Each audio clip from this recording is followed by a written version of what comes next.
Généralement, la plaque ou l'étiquette constructeur des véhicules Citroën est fixée ou collée sur un élément indémontable du véhicule pour empêcher son vol autant que possible. On la retrouve en général à l'intérieur du bloc moteur, dans le coffre, dans le bac de roue de secours ou sur les montants de la carrosserie. La plaque ou l'étiquette du constructeur nous renseigne sur la marque de la voiture. Le numéro de réception CEE, correspondant à la Communauté économique européenne. Le VIN ou numéro d'identification de la voiture, composé de 17 caractères, le poids total en charge ou la masse maximale en charge autorisée du véhicule. Le poids total roulant ou la masse maximale en charge autorisée de l'ensemble. Le poids ou la masse maximale autorisée sur le premier essieu. Le poids ou la masse maximale autorisée sur le deuxième essieu.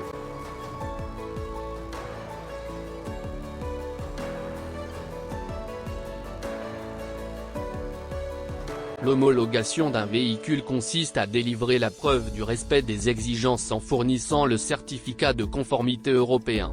Le certificat de conformité est un document nécessaire à l'immatriculation d'un véhicule importé et atteste que le véhicule sortant de sa ligne de production est conforme et dispose d'un numéro de réception communautaire par type conformément à la directive européenne 70/156 CEE. Il s'agit d'un numéro structuré, qui est attribué par l'organisme d'homologation des véhicules d'un pays européen. Il est indispensable pour l'immatriculation d'un véhicule. Voici la signification de chaque élément séparé par une astérisque. Le premier élément débute par E pour Europe, suivi par un ou deux chiffres servant à identifier le pays d'homologation. Le deuxième élément est le numéro de directive ou du règlement de base. Le troisième élément est le nombre de réception. Le quatrième élément est le numéro d'agrément de base, ou l'identifiant. Comment connaître le pays de provenance de son véhicule ? La réponse se trouve dans le numéro d'homologation européen qui lui-même se situe sur le certificat de conformité européen des véhicules importés, ou sur le certificat de circulation, carte grise, ou également sur la plaque du constructeur.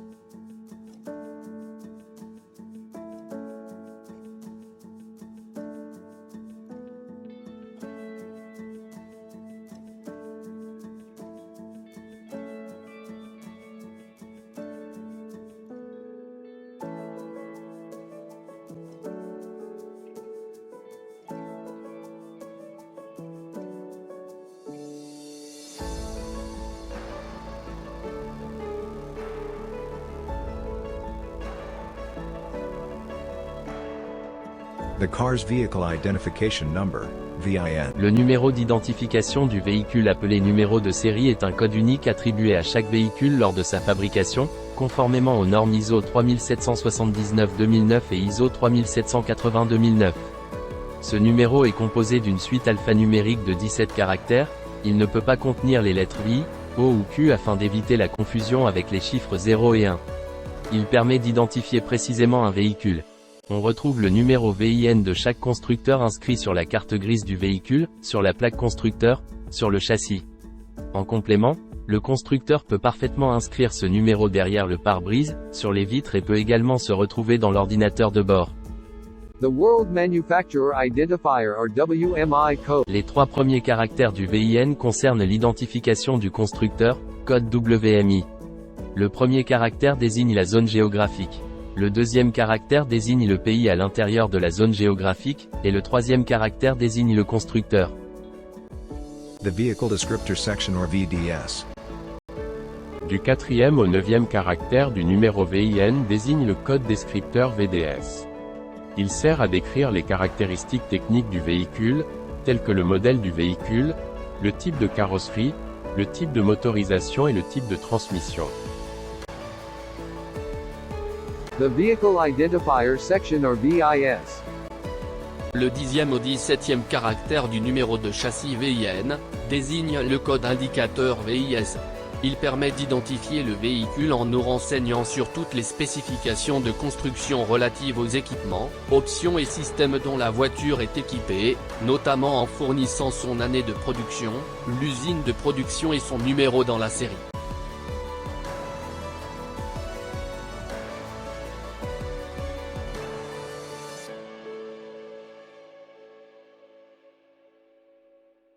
Le poids total autorisé en charge, PTAC, ou la MMA, masse maximale autorisée, est la masse maximale pouvant être contenue par un véhicule. Il est exprimé en kilogrammes, et est déterminé par le constructeur du véhicule. Il comprend le poids du véhicule à vide avec roue de secours et réservoir de carburant rempli, la charge utile, c'est-à-dire la charge maximale de marchandises, bagages, équipements et accessoires, ainsi que le poids maximal du chauffeur et de tous les passagers. Les remorques et les caravanes ont également leur propre PTAC. Leur PTAC ne rentre pas dans le calcul du PTAC du véhicule. Il est considéré dans le calcul du poids total roulant du véhicule concerné.